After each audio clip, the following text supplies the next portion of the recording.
पसीने से भीगी मेरी नींद खुली जब मुझे भेड़ियों के चिल्लाने की आवाज आई। कुछ ही सेकंड के बाद लकड़बग्घे भी हंसने लगे और फिर सुनाई दी दिल दहलाने वाली शेर की दहाड़। मैं घिरी हुई थी। मैं अपनी खिड़की तक गई, दरवाजा खोला और चिल्लाई, चुप रहो और मुझे सोने दो जानवरों। चाहते हो कि सुबह मेरी शक्ल चूहे जैसी हो जाए? वाह, ये सच में काम कर गया। हमेशा तो मेरी बात नहीं सुनते। और हाँ, मैंने पूरा पसीने से डर कर उठने वाली बात बस ड्रामा के लिए कही थी। हूँ मैं नौटंकीबाज। ऐसा है, मैं घिरी हुई हूँ जंगली जानवरों से, पर वो सब पिंजरों में हैं और मैं एक जू के अंदर रहती हूँ। आप प्लीज चले जाओ। अपनी बाकी की कहानी कल सुबह बताऊंगी। और बाय द वे, मैं हूँ टीना और मत भूलना लाइक और सब्सक्राइब करना। यारा यारा बाय। तो हाँ, मैं वाकई पली बड़ी जू के अंदर एक कॉटेज में। मेरे पेरेंट्स जू कीपर्स हैं। और हाँ, मैंने कई जानवरों से बात चिल्लाकर पहले, पर मैं सीरियस नहीं थी। कभी कभी अपनी भाई बहनों पर भी चिल्लाते हो, पर उनसे प्यार तो करते हो ना। ये जानवर मेरे पहले दोस्त थे, इसलिए मैं मस्ती करना तो बंद नहीं कर सकती थी। स्कूल में भी। सुनो, मैं एक भेड़िए की तरह चिल्ला सकती हूँ। टीना, जानवरों की आवाजें बनाना बंद करो, पूरी क्लास डिस्टर्ब हो रही है। कम से कम उन्हें सुला तो नहीं रही। मुझे वो सुनाई दिया है। रिसेस में क्लास में रहोगी ताकि अपने किए पर सोच सको। मैंने तो बस एक चीज सोची कि अपनी टीचर को प्रैंक कैसे करूं। तो अगले दिन जब उन्होंने अपना डेस्क ड्रॉर खोला तो बाहर निकला एक टरांटुला जो उनकी बाह पर चढ़ गया। वो चीख पड़ी, परेशान मुर्गी की तरह हाथ ऊपर नीचे करने लगी, कुर्सी से टकरा गई और नीचे गिर गई। कहने की जरूरत नहीं, मुझे भेज दिया गया डिटेंशन में। और वहाँ पर मैंने पहली बार बात करी हमारे क्लास के हैंडसम बॉय एरिक से। ठीक है, अभी वो सिर्फ 11 साल का है, पर अभी से बता सकते हो कि ये बड़ा होके बॉम्ब बनेगा। बैड बॉय वाली रेपुटेशन तो अभी से थी इसकी। मैंने देखा था बच्चे उसको लंच मनी देते, उसका बैग उठाते और उसके जूते भी साफ करते। ऐसा सुना है कि एक बार एक लड़के ने एरिक को गुस्सा दिलाया तो अगले दिन वो कचरे के डब्बे में मिला और उसे याद नहीं था वो यहाँ कैसे आया। पर एरिक मुझसे तो बहुत ज्यादा फैसिनेटेड था, या इस बात से कि मैं जू में जानवरों के साथ खेल सकती हूँ। पॉइंट है कि वो मेरे साथ अच्छा था और इसीलिए मैं उसे मानती थी अपना पहला इंसानी दोस्त। क्या तुम सच में एक क्रोकोडाइल को छू सकती हो? वो काटते नहीं? नहीं, वो मुझे प्यार करते हैं। वेल, एलिगेटर्स करते हैं, पर वो एक जैसे ही तो होते हैं ना, पोटैटो पोटैटो। ये बता दूं, वो एक जैसे नहीं होते। पर ये बात तो मुझे बहुत बाद में पता लगी। मुझे उनके पास ले चलोगी? मैं खेलना चाहता हूँ। इसके बारे में सोचना पड़ेगा। मैं पैसे दूंगा। डील। मैं इतनी खुश थी कि मेरे साथ एरिक आया। मेरे पेरेंट्स भी खुश थे कि फाइनली मैं किसी इंसान के साथ समय बिता रही हूँ। ठीक है बच्चों, तुम्हारी मॉम और मुझे कुछ काम करने जाना है, तो अपने आप जू में घूमना और किसी मुश्किल में मत पड़ना। तुम्हें यकीन है मैं तुम्हें नहीं घुमा सकता? डैड, हमें बेबी सिटर नहीं चाहिए, सब ठीक रहेगा। कूल रहो यार, कूल। जब वो चले गए, एरिक मेरी तरफ मुड़ा। तुमने चाबी ले ली? यप, मेरे डैड के पास सारे पिंजरों की चाबी थी और मैंने क्रोकोडाइल वाले पिंजरे की ले ली ताकि एरिक उन्हें करीब से देख पाए। अब बस एक काम रह गया है, कैमरे की नजर से बचना। रुको, यहाँ कैमरा लगे हैं? हाँ, पर मैं जानती हूँ वो कहाँ लगे हैं। हम लोग को बस उनसे छुप छुप कर निकलना पड़ेगा। तुम ये अक्सर करती हो? हाँ, ऐसा लगता है मैं कोई जासूसी कर रही हूँ। ओके। एरिक मुझसे पक्का बहुत इम्प्रेस हो रहा था। मैं अभी से देख सकती थी एरिक और मैं फ्रॉम किंग और क्वीन हाई स्कूल में। जल्दी हम आ चुके थे बाड़े के अंदर, बस कुछ ही फीट दूर ढेरों क्रोकोडाइल से। पास से वो कुछ ज्यादा ही बड़े दिख रहे थे। बताया था ना, इससे पहले सिर्फ एलिगेटर्स के साथ खेला है मैंने। वाह, ये लोग तो बहुत तेज तैरते हैं और सीधा हमारी तरफ आ रहे थे। ये भूखे लग रहे हैं। हाँ, शायद इन्हें हाथ नहीं लगाना चाहिए। उस वाले को देखो, ये मुझे खा जाएगा। एरिक चिल्लाया और पागलों की तरह भागने लग गया और मैं ठीक उसके पीछे थी। फिर वो एक लकड़ी से टकराया, मैं उससे टकराई और हम दोनों मुंह के बल नीचे गिर गए और क्रोकोडाइल हमारे पीछे आ रहा था। तभी जमीन पर एरिक के पास मुझे एक शीशा रखा हुआ दिखा। मैंने उसे ऊपर उठाया, सूरज की रोशनी को सीधा उस मगरमच्छ की आंखों की तरफ कर दिया। वो एक सेकंड के लिए कंफ्यूज हो गया और हम फटाफट वहाँ से उठ के भाग निकले। मैंने फटाफट बाड़े को बंद किया और एरिक घुटनों के बल गिर गया। ओह गॉड, ये मेरी जिंदगी का सबसे बुरा दिन था। ये इतना बुरा नहीं था, पर सोचो तो मैंने कैसे फटाफट चालाकी दिखाकर हमारी जानें बचा दी। वैसे तुम शीशा लेके क्यों घूमते हो? अपना खूबसूरत चेहरा देखने के लिए, जिसे वो क्रोकोडाइल एक सेकंड में बिगाड़ देता। तुम बहुत बुरी हो। क्या? मैं अमेजिंग हूँ, मैं तुम्हारी हीरो हूँ एरिक। पर वो हाइपर वेंटिलेट करना बंद नहीं कर रहा था। मेरे पेरेंट्स को हम मिले और जब उन्हें पता लगा क्या हुआ है, उन्होंने एरिक को घर छोड़ा और मुझे मना कर दिया गया इस जू में कभी किसी दोस्त को लाने से। एरिक की मॉम यानी स्कूल प्रिंसिपल, उन्होंने कोशिश करी हम पर केस करने की, पर क्योंकि हम कैमरे से बचकर निकले थे, कोई सबूत नहीं मिला कि हम क्रोकोडाइल के बारे में गए थे। पर एरिक ने मुझसे बात करना बंद कर दिया। मुझे दुख हुआ। अगर अभी तक पता नहीं चला है तो मुझे इस लड़के पर क्रश है, पता नहीं क्यों। दिल जो चाहता है वो चाहता है। हालांकि एरिक को जू में ले जाने से मुझे एक बड़ा कूल बिजनेस आइडिया आ गया। मेरी पहुंच उन चीजों तक थी जो बाकियों के पास नहीं थी और मैं इससे पैसे बना सकती हूँ। ये लो, शेर के बच्चे की पहली फोटो। ये किसी और के पास नहीं है, लोगों ने इसे देखा तक नहीं। और तुमने मंगाई थी एक सांप की खाल, है ना? आसान नहीं था इसे लाना, तो इसके हो गए $200। जैसे मैं नुकसान पहुंचाऊंगी अपने प्यारे सांपों को। नहीं, ये ट्रेसी एक अमीर साइको है जिसे सांप की खाल के बैग चाहिए। मैंने इसे कहा मैं ला दूंगी, पर ये खाल एकदम नकली है, इसके चेहरे की तरह। अच्छा ठीक है, मान लिया, ये वाकई बहुत सुंदर है। कितनी अच्छी बात है। एक हफ्ते तक मेरा बिजनेस सही चला, लेकिन फिर इस पर रोक लगा दी प्रिंसिपल ने, जो अब भी मुझसे नाराज थी क्योंकि मैंने उनके प्यारे बेबी को खतरे में डाला था। आज के बाद से स्कूल में ऐसा कुछ बेचने के लिए नहीं ला सकती। तुम बाकी नॉर्मल लड़कियों की तरह बिहेव करना शुरू करो। समझ रही हो मैं क्या कह रही हूँ? ये नॉर्मल लड़कियां हैं जिन्हें फोटोज और सांपों की खाल चाहिए। कुछ बेच तो तभी सकते हैं ना जब इसकी मांग हो। इकोनॉमिक्स नहीं पढ़ी है क्या? और सबसे बुरी बात, मेरे पेरेंट्स उनकी बात मान गए और मुझे ग्राउंड कर दिया। तुम्हें वाकई जानवरों की तरह बिहेव करना बंद करना होगा टीना। जानवरों से खेलना बंद जब तक तुम शांत नहीं हो जाती। सीरियसली? जबान संभालो अपनी। ठीक है, समझ गई। तो मैंने अपनी जेब निकाली और उसे बैलेंस करने लगी। मॉम को पसंद नहीं आया। जैसे जैसे समय बीता, धीरे धीरे लोग इसके बारे में सब भूल गए। मेरा 16th बर्थडे आ रहा था। मुझे कुछ ऐसा करना था जिसे मेरे क्लासमेट याद रखें। हाँ ठीक है, बाकी की क्लास की नहीं परवाह मुझे, पर मेरी भविष्यवाणी सही हो गई थी। एरिक एकदम हैंडसम हो गया था। अब वो बन गया था तुम्हारा टिपिकल बैड बॉय। बालों में जेल लगा है, चेक। शर्ट के बटन हमेशा खुले होते हैं, चेक। च्युइंगम चबाते हुए कूल लग रहे हो, चेक। हर लड़की के साथ फ्लर्ट कर रहे हो, मेरे अलावा, चेक। मैं उसे अकेले तो इनवाइट नहीं कर सकती थी, तो मुझे बाकियों को भी इनवाइट करना पड़ेगा और शायद वो आ जाए। पर पहले उसके दिल में मेरे लिए नफरत को मिटाना होगा। मैंने गूगल किया कि बैड बॉय का ध्यान कैसे खींचे, और कसम से इंटरनेट पे सब मिलता है। नंबर 1, सबसे अलग दिखो। बैड बॉयज को अलग सी लड़कियां पसंद हैं। वेल, ये चीज तो पहले हो चुकी थी। मैं सबसे अलग दिखती थी, किसी और के पास नहीं थी टाइगर स्ट्राइप की टी शर्ट और जिराफ प्रिंट की लेगिंग या लकड़बग्घे जैसी हंसी। नंबर 2, कुछ ऐसा कहो जिससे लड़के का ध्यान तुम्हारी तरफ आए, फिर प्यारी सी मुस्कान दो और चले जाओ, ताकि वो सोच में पड़ जाए कि तुमने क्या कहा था। तो एक दिन मैंने लंच के लिए एरिक और इसके दोस्तों को ज्वाइन किया। उनके सामने बैठ गई। हाय एरिक। हाय टीना। कल तुम्हारे बारे में सपना देखा मैंने। अच्छा, मुझे क्रोकोडाइल को खिला रही थी क्या? मैंने प्यारी सी मुस्कान दी और फिर चली गई। 1 मिनट रुको, इससे तो मैं एकदम साइकोपैथ लग रही थी। नंबर 3, बैड बॉय को ये मत पता लगने दो कि तुम उससे डरती हो। ये वैसा है जैसे किसी भालू का सामना करना। अगर डर दिखा दिया तो गए काम से। एक दिन मैं अपने लॉकर में सामान रख रही थी कि अचानक एरिक मेरे सामने आ गया। हे, पहले की बदतमीजी के लिए माफी चाहता हूँ। तो अपने सपने के बारे में बताओगी मुझे?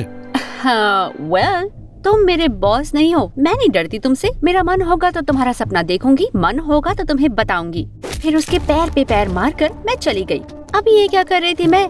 वो तुम में दिलचस्पी दिखा रहा था, बेवकूफ। ये इंटरनेट की वजह से मेरा जजमेंट बिल्कुल बिगड़ गया है। ओके, कम से कम उसने खुद मुझसे बात तो करनी चाहिए। शायद मैं उसे बर्थडे इनविटेशन दे देती हूँ और वो आ जाएगा। पर अगले दिन मैं अपने लॉकर से इनविटेशंस निकाल रही थी कि कुछ नीचे गिर गए। मैं पीछे मुड़ी तो देखा ट्रेसी उन्हें उठा रही थी। हाँ, वही सांप की खाल वाली ट्रेसी। और हाँ, अब ये ज्यादा सुंदर हो गई है और बड़ी सी इंस्टाग्राम फॉलोइंग है इसके सुंदर थोपड़े की। वाओ, कितनी अच्छी बात है। ओह, ये क्या है? बर्थडे पार्टी जू में? हाँ, ये बहुत मस्त होने वाला है। जू का मुझे चप्पा चप्पा पता है और मैं सबको एक्सक्लूसिव चीजें दिखा सकती हूँ। और हम तुम्हारे साथ क्यों आएंगे? तुम वो लड़की हो जिसने लगभग मेरे बॉयफ्रेंड को मार ही दिया है। कौन है तुम्हारा बॉयफ्रेंड? एरिक, बेवकूफ। और कितने लड़कों को लगभग मार चुकी हो अपने जू में? यकीन नहीं होता, ट्रेसी एरिक को डेट कर रही है। झेल नहीं सकती इस लड़की को। जानती हो, मुझे पता लगा है कि तुम्हें भेड़ियों से बड़ा प्यार है और अभी एक भेड़िए का प्यारा सा फ्लफी सा बेबी हुआ है। तुम्हारा मन है भेड़िए के बच्चे को पेट करना और इंस्टाग्राम के लिए फोटो लेना? आप काम की बात करिए ना। Okay, deal. मैं तुम्हारी पार्टी में आऊंगी और तुम मुझे भेड़िए के बच्चे से मिलवाना। इतनी जल्दी नहीं। मैं ये करूंगी अगर तुम एरिक के साथ ब्रेकअप करो और $100 दो मुझे। क्या? पर मैं उससे प्यार करती हूँ। फिर कुछ नहीं कर सकते। बाय। अच्छा ठीक है, कर लूंगी ब्रेकअप। ये लो पैसे। हाँ, मैं बहुत अच्छी लड़की नहीं थी, पर सीरियसली उसका प्यार भी कितना सच्चा होगा जो एक फोटो के लिए उसने तोड़ दिया। अगले दिन एरिक को मैंने इनविटेशन दिया और हम दोनों साथ में घूमने भी लगे। ऐसे तो मेरे बर्थडे तक हम दोनों गर्लफ्रेंड बॉयफ्रेंड बन जाएंगे। हालांकि एक छोटी सी प्रॉब्लम बाकी थी। अभी मैंने पार्टी के लिए अपने पेरेंट्स से परमिशन ही नहीं मांगी थी। बिल्कुल नहीं, तुम 20 लोगों को जू में नहीं ला सकती हो, खासकर उस एक्सीडेंट के बाद से। पर वो तो 5 साल पुरानी बात है। जानता हूँ, पर मुझे चिंता होती है, अगर कुछ गड़बड़ हुई तो मेरी नौकरी जा सकती है। पर मैं कुछ भी स्टूपिड नहीं करूँगी, आई प्रॉमिस। पूरे 5 दिन लग गए मुझे पेरेंट्स को मनाने में, पर फाइनली वो मान गए और मैंने पक्का किया कि सबको रूल्स मालूम हो पहले से। मेरी निगरानी के बिना जानवरों से नहीं मिलना और ऑफ कोर्स मेरे लिए प्रेजेंट्स लाने। देखते ही देखते पार्टी का दिन आ गया था। मैंने रखवाया था एक बड़ा सा बलून आर्च और एक केक जू के बीच में और हर कोई आया था। ऑफ कोर्स मैं तो सिर्फ एरिक को चाहती थी, पर कम से कम ढेर सारे तोहफे भी तो आ गए। मुझे खुशी है कि आप सब यहाँ आ पाए। जो हादसा हुआ था काफी सालों पहले, उसकी वजह से हम पिंजरा में नहीं जा सकते, पर एक बार सब लोग खा लें तो मैं आप सबको जू घुमाऊंगी। आप शुरू करो। एरिक के लिए मैं एक बड़ा सा केक का पीस काट रही थी कि अचानक ट्रेसी ने मुझे चुटकी काटी। मुझे भेड़िए के साथ फोटो कब मिलेगी टीना? धीरे बोलो वरना सब पिक्चर्स मांगने लगेंगे। पिंजरे की चाबी रखी है मैंने अपनी जेब में, तुम्हें लिए जाऊंगी जब समय मिलेगा। ट्रेसी चली गई अकेले में कहीं रोने के लिए और मैंने जाने दिया। उसे चिढ़ाना अच्छा लग रहा था मुझे। ओह और एक बात, ये जो चाबियां है ना, वो तो बकरियों के बाड़े की थी। मैं पहली वाली गलती नहीं करने वाली थी किसी को असली खतरे में डालकर। पर कुछ मिनट के बाद हमें तेज चीखने की आवाज आई और ट्रेसी पागलों की तरह भागते हुए आ रही थी। हमारी बॉटल्स और नोटबुक्स टीनेजर्स के लिए बेस्ट हैं। डिस्क्रिप्शन में जरूर देखें। इस बकरी से मुझे बचाओ, मदद करो। ठीक उसके पीछे एक बकरी तेजी से दौड़ती हुई आई और उसने खाने की टेबल को गिरा दिया। सारे बच्चे जोर से चीखे और भाग गए, एरिक भी। अब मैं खड़ी थी उस बकरी के सामने और वो बिल्कुल खुश नहीं लग रही थी। कम ऑन बटहेड, तुम जानती हो मुझे, मैंने तुम्हारा नाम रखा है बटहेड, याद है तुम्हें? नहीं, कुछ नहीं। मैं देखा, मैं तुम्हारी बहन हूँ। ये काम नहीं कर रहा था। बटहेड एकदम तैयार थी मुझे मारने के लिए। मेरे पैर जम गए थे, मुझे लग रहा था आज तो मैं कई काम से। तभी अचानक हे बकरी, दूर हो जाओ उससे। मेरी तरफ देखो।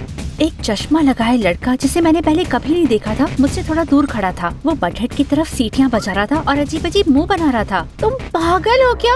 मेरी चिंता मत करो, मैं संभाल लूंगा, तुम बस भागो। और सुनने की जरूरत नहीं थी मुझे। जितना हो सका उतनी तेजी से मैं घर भागी। सारे मेहमान चले गए और मेरे पेरेंट्स मेरा इंतजार कर रहे थे बहुत गुस्से में। हमें बटहेड वापस अपने बाड़े में मिली और वो लड़का कहीं भी दिखाई नहीं दे रहा था। मुझे कोई आइडिया नहीं था कि वो अंदर कैसे आया और बाहर कैसे गया, और उसने मेरी जान बचा दी थी। उसके अलावा चीजें काफी बुरी थी। हाँ, इसने मुझे चाबी दी थी। पहले इसने मुझसे भेड़िए की फोटो के लिए पैसे लिए, फिर मुझे उस पागल बकरी के बाड़े में भेज दिया। मैंने तुम्हें चाबी नहीं दी, तुमने चुराई है वो। और मैंने कभी बकरी को ऐसे बिहेव करते हुए नहीं देखा। तुमने कुछ किया होगा तभी उसे इतना गुस्सा आया। शायद तुम्हारा चेहरा देख के भड़क गई होगी। तुम्हारी शक्ल ऐसी है, विश्वास करो।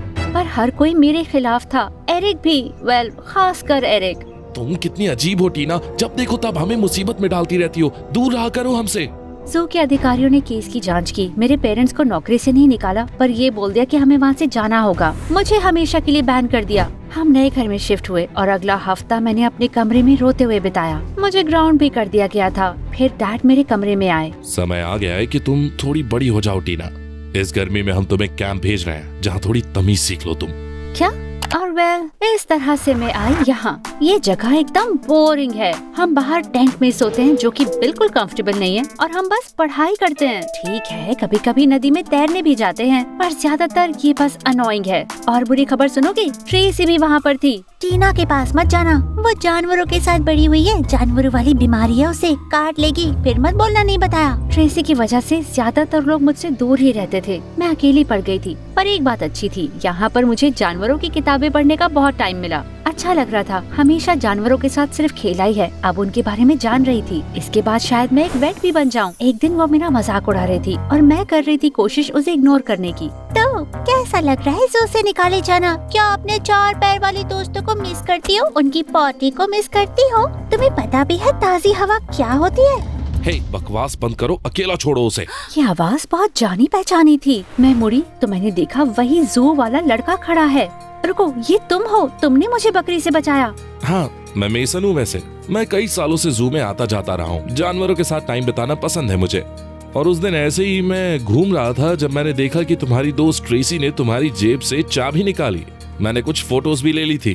तुमने पिक्चर्स ली? हाँ जरूर, झूठ बोल रहे हो। मेरे फोन में है, अगर देखना चाहती हो तो 500 रुपए निकालो। मैं क्यों देखना चाहूंगी उसे? सच्चाई कैसे पता करोगी? ट्रेसी ने पैसे दिए और मेसन झूठ नहीं बोल रहा था। मैंने कैंप लीडर्स को बताया कि कैसे ट्रेसी ने मेरे परिवार को इतनी मुश्किल में डाला था और वो अब भी मुझे परेशान कर रही थी। मेसन ने मेरा साथ दिया और ट्रेसी को बाहर निकाल दिया गया। मेसन और मैं दोस्त बन गए और ज्यादातर गर्मी हमने साथ ही बिताई। वो बहुत प्यारा था और हम दिन भर जानवरों के बारे में बात कर सकते थे। कैंप खत्म हुआ तो मैं थोड़ी उदास थी कि अब उससे रोज मिल नहीं पाऊंगी। ऐसा है, मुझे मेसन पर थोड़ा सा क्रश हो गया था, जबकि वो बैड बॉय नहीं गुड बॉय था। बड़ी हो गई हूँ मैं। वादा करो कि हर हफ्ते खत लिखोगे। प्रॉमिस। जब मैं घर वापस गई तो मैंने वो फोटोज अपने पेरेंट्स को भी दिखाई और उन्होंने मेरा पहले विश्वास ना करने के लिए माफी मांगी। मेरा जू पर लगा बैन भी उड़ गया था। अब मैं जब चाहे वहाँ जा सकती थी। मॉम, डैड, मैं एक वेट बनना चाहती हूँ और स्कूल बदलना चाहती हूँ। कुछ स्कूल्स हैं जो हाई स्कूल में वेट कोर्स चालू करते हैं। ये तो बहुत अच्छा आइडिया है बेटा, और ये काम तुम्हें बहुत सूट भी करेगा। सब कुछ ठीक चल रहा था, बस मेसन ने मुझे खत लिखना बंद कर दिया था। थोड़ी दुखी हो गई थी मैं इससे। मेरे नए स्कूल के पहले दिन में मैं एक्साइटेड भी थी और नर्वस भी। किसी को जानती नहीं थी मैं, जल्दी दोस्त बनते नहीं थे मेरे। तभी मेरे पास कोई आया और बैठ गया। हाय टीना। मेसन, हाय, तुम मेरी क्लास में हो? या तुम मेरी क्लास में हो? जो भी हो, हम दोनों साथ में हैं। सुनो, मैं टच में रहना चाहता था पर मैं बहुत बिजी हो गया था। तुम्हें मैं सब कुछ बताऊंगा, पर मैंने तुम्हें बहुत मिस किया। मैंने भी तुम्हें मिस किया। शायद अब इस स्कूल में मैं अकेली नहीं थी।